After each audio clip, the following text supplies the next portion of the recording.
সেনাবাহিনীর সঙ্গে সমন্বয় করে দুর্গম এলাকায় ত্রাণ পৌঁছে দেবে বৈষম্য বিরোধী ছাত্র আন্দোলন। ফেনী, কুমিল্লা, নোয়াখালী অঞ্চলে বন্যার শুরু থেকেই প্রয়োজনীয় সাহায্য পৌঁছে দিতে ঢাকা বিশ্ববিদ্যালয়ের টিএসসিতে শুরু হয় গণত্রাণ কর্মসূচি। সোমবার ত্রাণ কার্যক্রমে নিয়মিত সংবাদ সম্মেলনে সমন্বয়করা আপাতত জামা কাপড় না দিয়ে সাধারণ মানুষকে শুকনো খাবার দেওয়া এবং নির্দিষ্ট ব্যাংক অ্যামাউন্ট ও অনলাইন মাধ্যমে টাকা পাঠানোর আহ্বান জানান। কর্মসূচির পঞ্চম দিনে সোমবার সন্ধ্যা ৬টা পর্যন্ত নগদ ৮৫,৫৮,০০০ এবং ব্যাংকে ২৪ লাখ টাকা উঠেছে বলে জানান সমন্বয়করা। একই সঙ্গে আগামী দিনের পরিকল্পনার কথাও জানানো হয়।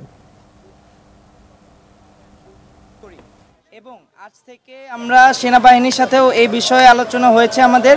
আগামীকাল থেকে আমরা এরকম কয়েক হাজার পিস পরিবারের প্যাকেজ আমরা সেনাবাহিনীর মাধ্যমে দুর্গম এলাকাতে, যেখানে আসলে সাধারণ মানুষ বা বৈষম্যবিরোধী ছাত্র আন্দোলন ব্যানারে যাতে এই ত্রাণগুলো সেখানে পৌঁছে দেওয়া সম্ভব হয় এবং এখনও যারা ত্রাণের আওতায় বাইরে আছেন আমরা তাদেরকে সাহায্য করতে সচেষ্ট হই। বিশাল কর্মযোগের প্রস্তুতি নিচ্ছি।